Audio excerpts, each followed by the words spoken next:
Hi friends, welcome back to PD Coding Hub. ನಾನು ನಿನ್ನೆ ನಿಮಗೆ ಎಕ್ಸ್ಪ್ಲೇನ್ ಮಾಡಿದ್ದೀನಿ ಪವರ್ ಬಿ ಐ ಅಂದ್ರೆ ಏನು, importance of power B I, ಏನಕ್ಕೆ ಪವರ್ ಬಿ ಐ ಯೂಸ್ ಆಗುತ್ತೆ ಡೇಟಾ ಅನಾಲಿಟಿಕ್ಸ್ ಅಲ್ಲಿ ಅಂತ ಕ್ಲಿಯರ್ ಆಗಿ ಮೆನ್ಷನ್ ಮಾಡಿದ್ದೀನಿ. ನಾನು ಇವತ್ತು ಸ್ಟಾರ್ಟ್ ಮಾಡ್ತಿರೋದು components of power B I ಮತ್ತೆ ಪವರ್ ಕ್ವೆರಿ ಅಂದ್ರೆ ಏನು, ರಿಯಲ್ ಟೈಮ್ ಅಲ್ಲಿ ಯಾವ ತರ ಯೂಸ್ ಆಗುತ್ತೆ ಅಂತ ನಾನು ನಿಮಗೆ ಕ್ಲಿಯರ್ ಮಾಡ್ತೀನಿ. ಮೊದಲನೇದಾಗಿ components of power B I. Components of power B I ಅಲ್ಲಿ ಮೇನ್ ಕಾಂಪೊನೆಂಟ್ಸ್ ಯಾವ್ಯಾವು ಅಂತಂದ್ರೆ ನೋಡಿ, ಪವರ್ ಬಿ ಐ ಡೆಸ್ಕ್ಟಾಪ್ ಇದೆ, ಪವರ್ ಬಿ ಐ ಸರ್ವಿಸ್ ಇದೆ, ಪವರ್ ಬಿ ಐ ಮೊಬೈಲ್ ಇದೆ, ಪವರ್ ಬಿ ಐ ಗೆಟಬಲ್ ಇದೆ. These four components R very important in power B I. So ನಾವು one by one ಆಗಿ study ಮಾಡೋಣ. So power B I desktop ಅಂದ್ರೆ ಏನು? Power B I desktop ಅಲ್ಲಿ ನಾನು 3 points ನ ಮೆನ್ಷನ್ ಮಾಡಿದ್ದೀನಿ. ಮೊದಲನೇದಾಗಿ use to create the report and dashboard. ನಮಗೆ ರಿಪೋರ್ಟ್ ನ ಕ್ರಿಯೇಟ್ ಮಾಡಕ್ಕೆ ಮತ್ತು ಡ್ಯಾಶ್ ಬೋರ್ಡ್ ನ ಕ್ರಿಯೇಟ್ ಮಾಡಕ್ಕೆ power B I desktop use ಆಗುತ್ತೆ. ನೆಕ್ಸ್ಟ್ ಆಗಿ data modelling and data calculation. Data modelling ಮತ್ತು ಡೇಟಾ ಕ್ಯಾಲ್ಕುಲೇಷನ್ ಗೆ ಯೂಸ್ ಆಗುತ್ತೆ. ನಾನು ನೆಕ್ಸ್ಟ್ ಬರೋ ವಿಡಿಯೋದಲ್ಲಿ ಡೇಟಾ ಮಾಡಲಿಂಗ್ ಅಂದರೇನು, ಡ್ಯಾಕ್ಸ್ ಕ್ಯಾಲ್ಕುಲೇಷನ್ ಅಂದರೇನು ಅಂತ ನಾನು ನಿಮಗೆ ಕ್ಲಿಯರ್ ಆಗಿ ಹೇಳ್ತೀನಿ. ಆವಾಗ ನಿಮಗೆ data modelling and data calculation ಬಗ್ಗೆ ಅರ್ಥ ಆಗುತ್ತೆ. ನೆಕ್ಸ್ಟ್ ಬಂತು data transformation using the power query. These 3 points are very important for power B I desktop. Next ಬಂದ್ಬಿಟ್ಟು power B I service. Power B I services ಅಲ್ಲಿ ಯಾವ ತರ use ಆಗುತ್ತೆ power B I ಅಂತ ನೋಡೋಣ. ನೋಡಿ, use to publish and share the report. ಏನಕ್ಕೆ use ಆಗುತ್ತೆ? ಪಬ್ಲಿಷ್ ಮಾಡಕ್ಕೆ ಮತ್ತೆ ರಿಪೋರ್ಟ್ ನ ಶೇರ್ ಮಾಡಕ್ಕೆ ಯೂಸ್ ಆಗುತ್ತೆ. Create the dashboard. Dashboards ನ ಕ್ರಿಯೇಟ್ ಮಾಡಕ್ಕೆ ಯೂಸ್ ಆಗುತ್ತೆ. Schedule the data refreshes. ನಾವು ಪವರ್ ಬಿ ಐ ನಲ್ಲಿ ರಿಪೋರ್ಟ್ ನ ಪಬ್ಲಿಕ್ ಮಾಡಿದ ನಂತರ ನಾವು ಏನ್ ಮಾಡ್ತೀವಿ ಅಂತಂದ್ರೆ ಶೆಡ್ಯೂಲ್ ಮಾಡ್ಕೊಂತೀವಿ. ಶೆಡ್ಯೂಲ್ ಮಾಡಿರೋ ಡೇಟಾನ ರಿಫ್ರೆಶ್ ಮಾಡೋ ಸಲುವಾಗಿ ಶೆಡ್ಯೂಲ್ ಡೇಟಾ ರಿಫ್ರೆಶ್ ಯೂಸ್ ಮಾಡ್ತೀವಿ. ನೆಕ್ಸ್ಟ್ ಏನಂದ್ರೆ collaboration with them. These 4 points are very important in power B I services. Next ಬಂದ್ಬಿಟ್ಟು power B I mobile. Power B I mobile ಅನ್ನೋದು ಒಂದು ಅಪ್ಲಿಕೇಶನ್. ನೋಡಿ, mobile application is a software program design. Mobile application ಅನ್ನೋದು ಏನಿದೆ, ಒಂದು software mobile program design ಇದೆ to run on the mobile devices. Like ಯಾವುದು ಅಂತಂದ್ರೆ ಮೆನ್ಷನ್ ಮಾಡಿದ್ದೀನಲ್ಲ, ಸ್ಮಾರ್ಟ್ ಫೋನ್ಸ್ ಆಗಿರೋದು, ಟ್ಯಾಬ್ಸ್ ಆಗಿರೋದು. ಇವಾಗ ಸ್ಮಾರ್ಟ್ ಫೋನ್ಸ್ ಅಂತಂದ್ರೆ ಸ್ಮಾರ್ಟ್ ಫೋನ್ಸ್ ಅಲ್ಲಿ ಯಾವ ತರ ಅಪ್ಲಿಕೇಶನ್ಸ್ ಇರುತ್ತೆ ಇವಾಗ ರಿಯಲ್ ಟೈಮ್ ಅಲ್ಲಿ, ಅಂಡ್ ಇವಾಗ ಸೋಷಿಯಲ್ ಮೀಡಿಯಾ ಆಪ್ಸ್ ಗಳು ತುಂಬಾ ನಡೀತಾ ಇದೆಯಲ್ಲ ಈ ಇತ್ತೀಚೆಗೆ. ಯಾವ್ಯಾವುದು ಅಂತಂದ್ರೆ ವಾಟ್ಸ್ಆಪ್ ಆಗಿರ್ಬೋದು, ಇನ್ಸ್ಟಾಗ್ರಾಮ್ ಆಗಿರ್ಬೋದು, ಫೇಸ್ಬುಕ್ ಆಗಿರ್ಬೋದು, ಅಮೆಜಾನ್ ಆಗಿರ್ಬೋದು, Google pay, power B I mobile, ಇದೆಲ್ಲ ಏನಾಗಿದೆ ಪವರ್ ಬಿ ಐ ಅಪ್ಲಿಕೇಶನ್ಸ್ ಅಂದ್ರೆ ಮೊಬೈಲ್ ಅಪ್ಲಿಕೇಶನ್ಸ್ ಆಗಿವೆ. ಇದೆಲ್ಲ ಇತ್ತೀಚಿನ ದಿನಗಳಲ್ಲಿ ತುಂಬಾ ಯೂಸ್ಫುಲ್ ಆಗ್ತಿದೆ. Next one view dash board and report anyway. These 2 points are very important in the mobile apps. ನೋಡಿ, ನಾನು ನಿಮ್ಗೆ ಒಂದು ಎಕ್ಸಾಂಪಲ್ಸ್ ರೂಪಾಂತರ ಸೇಲ್ಸ್ ರಿಪೋರ್ಟ್ ನ ಯಾವ ತರ ನಾವು ಅಪ್ಡೇಟ್ ಮಾಡ್ಕೋಬಹುದು ಅಂತಂದ್ರೆ, ಇವಾಗ ನಿಮ್ ಸೇಲ್ಸ್ ರಿಪೋರ್ಟ್ ಪ್ರತಿದಿನ ನೀವು ಅಪ್ಡೇಟ್ ಆಗ್ಬೇಕು ಅಂದ್ರೆ ನೀವು ಡೈಲಿ 9 AM ಗೆ ರಿಫ್ರೆಶ್ ಶೆಡ್ಯೂಲ್ ಮಾಡಬಹುದು. ಆಗ ರಿಪೋರ್ಟ್ ಪ್ರತಿದಿನ ಬೆಳಿಗ್ಗೆ ನಿಮ್ಗೆ 9 ಗಂಟೆಗೆ ಆಟೋಮೆಟಿಕಲಿ ಅಪ್ಡೇಟ್ ಆಗಿರುತ್ತೆ.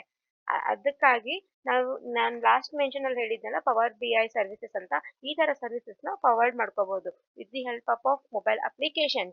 ಮೊಬೈಲ್ ಅಪ್ಲಿಕೇಶನ್ಸ್ ಅಂದ್ರೆ ಹೇಳಿದಿನಲ್ಲ, WhatsApp, Instagram, Facebook, Amazon, Google Pay, these are mobile application. Next one power B I gateway. Power B I gateway ಏನಕ್ಕೆ ಯೂಸ್ ಆಗುತ್ತೆ? Connects on premise data to Power BI services. Enable automatic data refreshers. ನೋಡಿ, local server ಡೇಟಾನ ಇರುತ್ತಲ್ಲ, ಅದು cloud power B I ಸರ್ವರ್ಸ್ಗೆ connect ಮಾಡಕ್ಕೆ use ಆಗುತ್ತೆ ಮತ್ತೆ ಆಟೋಮೆಟಿಕ್ ರಿಫ್ರೆಶ್ ಮಾಡಲು ನಮಗೆ ಹೆಲ್ಪ್ಫುಲ್ ಆಗುತ್ತೆ. ಯಾವುದು? Power B I gateway. these four are these four are main components of the power B I. ಇದನ್ನ ಕ್ಲಿಯರ್ ಆಗಿ ಎಲ್ಲಾನು ಮೆನ್ಷನ್ ಮಾಡಿದೀನಿ. ಕ್ಲಿಯರ್ ಆಗಿ ಒಂದ್ಸಲ ವಿಡಿಯೋನ ಫುಲ್ ಆಗಿ ನೋಡಿ, ನಿಮ್ಗೆ ಗೊತ್ತಾಗುತ್ತೆ ಪವರ್ ಬಿ ಐ ಅಲ್ಲಿ ಕಾಂಪೊನೆಂಟ್ಸ್ ಯಾಕೆ ಇಂಪಾರ್ಟೆಂಟ್ ಆಗಿರುತ್ತೆ, ಮೇನ್ ಕಾಂಪೊನೆಂಟ್ಸ್ ಏನಕ್ಕೆ ತಗೊಂಡಿದ್ದಾರೆ ಅಂತ ನಿಮ್ಗೆನೆ ಕ್ಲಿಯರ್ ಆಗಿ ಅರ್ಥ ಆಗುತ್ತೆ. ನೋಡಿ, power B I connects to 100% data source files. ಇದು very important. Power B I ನಮಗೆ 100% ಡೇಟಾ ಸೋರ್ಸ್ ಫೈಲ್ಸ್ ನ ಕನೆಕ್ಟ್ ಮಾಡಕ್ಕೆ ಯೂಸ್ಫುಲ್ ಆಗುತ್ತೆ. ನೋಡಿ, ಯಾವ ತರ, ಲೈಕ್ ನಾನು ಇಲ್ಲಿ ಮೆನ್ಷನ್ ಮಾಡಿದ್ದೀನಿ, CSV ಆಗಿರ್ಬೋದು, ಎಕ್ಸೆಲ್ ಆಗಿರ್ಬೋದು. CSV ನ ನಾನು ನಿಮ್ಗೆ ಎಸ್ಟರ್ಡೇ ಕ್ಲಾಸ್ ಅಲ್ಲೇ ಹೇಳಿದ್ದೀನಿ. CSV ಅಂದ್ರೆ ಏನು, ಏನಕ್ಕೆ ಯೂಸ್ ಆಗುತ್ತೆ ಅಂತ. ಡೇಟಾಬೇಸಸ್ ಅಲ್ಲಿ ಲೈಕ್ MySQL ಡೇಟಾಬೇಸ್ ಆಗಿರ್ಬೋದು, SQL ಸರ್ವರ್ ಆಗಿರ್ಬೋದು, PostgreSQL ಆಗಿರ್ಬೋದು, Oracle ಆಗಿರ್ಬೋದು. ಕ್ಲೌಡ್ ಅಲ್ಲಿ ಗೂಗಲ್ ಅನಾಲಿಟಿಕ್ಸ್ ಆಗಿರ್ಬೋದು, ಅಜೂರ್ ಆಗಿರ್ಬೋದು, ಅಂಡ್ APIs ಅಲ್ಲಿ ವೆಬ್ APIs ಆಗಿರ್ಬೋದು, ಬಿಗ್ ಡೇಟಾದಲ್ಲಿ ಸ್ಪಾರ್ಕ್, ಸ್ನೋಫ್ಲೇಕ್ ಆಗಿರ್ಬೋದು. ಇವೆಲ್ಲ ಏನಾಗುತ್ತೆ, power B I 100+ data source ನ ಕನೆಕ್ಟ್ ಮಾಡಕ್ಕೆ ಯೂಸ್ಫುಲ್ ಆಗುತ್ತೆ. ಇದೆಲ್ಲ ಏನಾಗಿದೆ ಪವರ್ ಬೈ ಕಾಂಪೊನೆಂಟ್ಸ್ ಆಯ್ತು, ಮತ್ತೆ power B I connect 100+ data source files ನ ಕನೆಕ್ಟ್ ಮಾಡೋದಕ್ಕೆ ನಮ್ಗೆ ಯೂಸ್ಫುಲ್ ಆಗುತ್ತೆ ಅಂತ ಗೊತ್ತಾಯ್ತು. ಸೊ ನಾನೀಗ ನೆಕ್ಸ್ಟ್ ಮೂವ್ ಆನ್ ಆಗ್ತಿರೋದು ವಾಟ್ ಈಸ್ ಪವರ್ ಕ್ವೆರಿ. ಓಕೆನಾ. ಪವರ್ ಕ್ವೆರಿ ಅಂದ್ರೆ ಏನು ನೋಡಿ, ನಾನು ಮೆನ್ಷನ್ ಮಾಡಿದ್ದೀನಿ point. Power query is a data transformation and data cleaning tool used in the power BI and Excel. It helps to import, clean, modify and prepare the data before creating reports or dashboards. Power query ಅನ್ನೋದು ಒಂದು power BI ಮತ್ತು Excel ನ use ಮಾಡಿಕೊಂಡು data cleaning ಮತ್ತು transformation ಮಾಡಲು ಒಂದು tool ಆಗಿದೆ. So ಅವಾಗ ಇದು ಎದಕ್ಕೆ ಯೂಸ್ ಆಗುತ್ತೆ, ನಮಗ ಡೇಟಾನ ಇಂಪೋರ್ಟ್ ಮಾಡಕ್ಕೆ ಯೂಸ್ ಆಗುತ್ತೆ, ಕ್ಲೀನ್ ಮಾಡಕ್ಕೆ ಯೂಸ್ ಆಗುತ್ತೆ, ಮಾಡಿಫೈ ಮಾಡಕ್ಕೆ ಆಗುತ್ತೆ, ಆಮೇಲೆ ಡೇಟಾನ ಪ್ರಿಪೇರ್ ಮಾಡಿಕೊಂಡು ರಿಪೋರ್ಟ್ನ ರಿಪೋರ್ಟ್ನ ಕ್ರಿಯೇಟ್ ಮಾಡಕ್ಕೆ ಮತ್ತೆ ಡ್ಯಾಶ್ಬೋರ್ಡ್ ಕ್ರಿಯೇಟ್ ಮಾಡಕ್ಕೆ ಪವರ್ BI ನಮಗೆ ಹೆಲ್ಪ್ಫುಲ್ ಆಗುತ್ತೆ. So power query is ETL tool. ETL ಅಂದ್ರೆ ಏನು? E stands for extracts, T stands for transform and L stands for the load. So ನಾವೀಗ ಒನ್ ಬೈ ಒನ್ ಆಗಿ extracts ಅಂದ್ರೆ ಏನು, transform ಅಂದ್ರೆ ಏನು, ಲೋಡ್ ಅಂದ್ರೆ ಏನು ಅಂತ ನಾನು ನಿಮಗೆ ಡೀಟೇಲ್ ಆಗಿ ಒನ್ ಬೈ ಒನ್ ಆಗಿ ಹೇಳ್ಕೊಡ್ತೀನಿ. ಸೊ ನೋಡಿ, extracts is the load the data from source files like Excel and SQL. ಅಂದ್ರೆ ಸೊ ಎಕ್ಸ್ಟ್ರಾಕ್ಟ್ ಒಂದು ಡಿಫ್ರೆಂಟ್ ಸೋರ್ಸ್ ಫೈಲ್ಸ್ ಲಿಂದ ನಾವು ಡೇಟಾನ ಸ್ಟೋರ್ ಮಾಡ್ಕೋಬಹುದು. ಲೈಕ್ ಯಾವ ಸೋರ್ಸ್ ಫೈಲ್ಸ್ ಆಗಿದೆ, ಎಕ್ಸೆಲ್ ಇರ್ಬೋದು ಅಥವಾ ಎಕ್ಸೆಲ್ ಆಗಿರ್ಬೋದು, ಸಾರಿ SQL ಆಗಿರ್ಬೋದು. ಸೊ ಇದಕ್ಕೆ ಎಕ್ಸ್ಟ್ರಾಕ್ಟ್ ಅಂತ ಕರೀತಾರೆ. ಸೊ ನೆಕ್ಸ್ಟ್ ಒನ್ ಇರೋದು transform is to remove the null values into change the data type.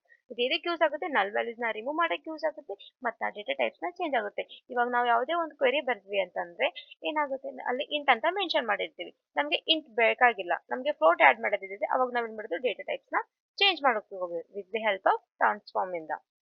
So next one load ಇದೆ. ಲೋಡ್ ಅಂದ್ರೆ ಏನು? Load is use to send the clean data to a model. Load ಅಂದ್ರೆ clean ಮಾಡಿದ ಡೇಟಾನ model or power BI reports ಗೆ ಕಳಿಸುವುದು, ಅದಕ್ಕೆ load ಅಂತ ಕರೀತಾರೆ. Okay, next power BI use to remove the duplicates of wrong format. Power BI ನಮಗೆ ಇದಕ್ಕೆ ಯೂಸ್ ಆಗುತ್ತೆ, ಡುಪ್ಲಿಕೇಟ್ ವ್ಯಾಲ್ಯೂಸ್ ನ ರಿಮೂವ್ ಮಾಡಕ್ಕೆ ಮತ್ತು ರಾಂಗ್ ಫಾರ್ಮೆಟ್ ಅಲ್ಲಿ ಇರೋದನ್ನೆಲ್ಲ ಚೆಕ್ ಮಾಡಿ ಕರೆಕ್ಟ್ ಫಾರ್ಮೆಟ್ ಅಲ್ಲಿ ತರೋದಕ್ಕೆ ನಮಗೆ ವೆರಿ ಯೂಸ್ಫುಲ್ ಆಗಿರುತ್ತೆ. And next power query is use to convert the data format to filter the rows. ಇದೆಲ್ಲ ನಮಗೆ with the help of power query ಇದೆಲ್ಲ ನಾವೇನಾಗಿದೆ, ನಮಗೆ ಬೇಕಾಗದಿರುವಂತಹ ಡೇಟಾನ ತೆಗೆದ್ಬಿಟ್ಟು ಯಾವ್ದು ಬೇಕಾಗಿರುತ್ತೋ ಆ ಡೇಟಾನ ಕ್ಲೀನ್ ಮಾಡಿಕೊಂಡು ನಾವೊಂದು ರಿಪೋರ್ಟ್ ನ ಕ್ರಿಯೇಟ್ ಮಾಡಿಕೊಂಡು ಡ್ಯಾಶ್ಬೋರ್ಡ್ ನ ಕ್ರಿಯೇಟ್ ಮಾಡ್ಕೊಳ್ಳೋದಕ್ಕೆ ನಮಗೆ ಪವರ್ ಕ್ವೆರಿ ವೆರಿ ಇಂಪಾರ್ಟೆಂಟ್ ಆಗಿರುತ್ತೆ. ಪವರ್ ಕ್ವೆರಿ ಒಂದು ಏನಾಗಿದೆ ಅಂತ ಅಂದ್ರೆ ಪವರ್ BI ಮತ್ತೆ ಎಕ್ಸೆಲ್ ನಲ್ಲಿ ಡೇಟಾನ ಕ್ಲೀನ್ ಮಾಡಿಕೊಂಡು ಟ್ರಾನ್ಸ್ಫಾರ್ಮೇಶನ್ ತರೋದು ಒಂದು ಟೂಲ್ ಆಗಿರುತ್ತಲ್ಲ, ಅದು ಇದಕ್ಕೆ ಯೂಸ್ಫುಲ್ ಆಗಿರುತ್ತೆ, ಇದಕ್ಕೆ ಹೆಲ್ಪ್ ಆಗಿರುತ್ತೆ ಅಂದ್ರೆ ಇಂಪೋರ್ಟ್ ಮಾಡಕ್ಕೆ, ಕ್ಲೀನ್ ಮಾಡಕ್ಕೆ, ಮಾಡಿಫೈ ಮಾಡಕ್ಕೆ ನಮಗೆ ಪವರ್ ಕ್ವೆರಿ ವೆರಿ ಇಂಪಾರ್ಟೆಂಟ್ ಆಗಿರುತ್ತೆ. Nowadays data analytics is very important tool. Because ಏನಕ್ಕಂದ್ರೆ ಇವಾಗ ಮಾರ್ಕೆಟ್ ಅಲ್ಲಿ ಯಾವುದೇ ನೀವು ಒಂದು ಕೋರ್ಸ್ ತಗೋಬೇಕಂದ್ರೂ ಡೇಟಾ ಅನಾಲಿಟಿಕ್ಸ್ ತಗೊಳ್ಳಿ ಅಂತ ಅಡ್ವೈಸ್ ಮಾಡ್ತಿದ್ರು. ಸೊ ಏನಕ್ಕಂದ್ರೆ ಇವಾಗ IT ಫೀಲ್ಡ್ಸ್ ಅಲ್ಲೆಲ್ಲ ಡೇಟಾ ಅನಾಲಿಟಿಕ್ಸ್ ಜಾಸ್ತಿ ಕೇಳ್ತಿರೋದು.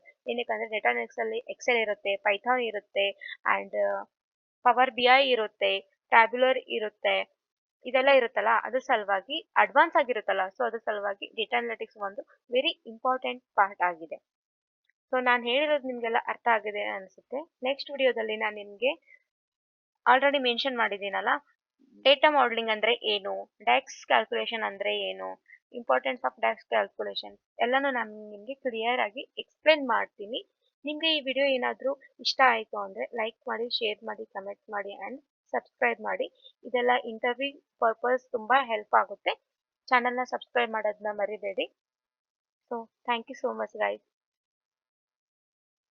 ಸೊ ನೆಕ್ಸ್ಟ್ ವಿಡಿಯೋದಲ್ಲಿ ಮತ್ತೆ ನಾನು ನಿಮಗೆ ನೆಕ್ಸ್ಟ್ ಪಾರ್ಟ್ನ ಕ್ಲಿಯರ್ ಆಗಿ ಹೇಳ್ಕೊಡ್ತೀನಿ. ಬಾಯ್.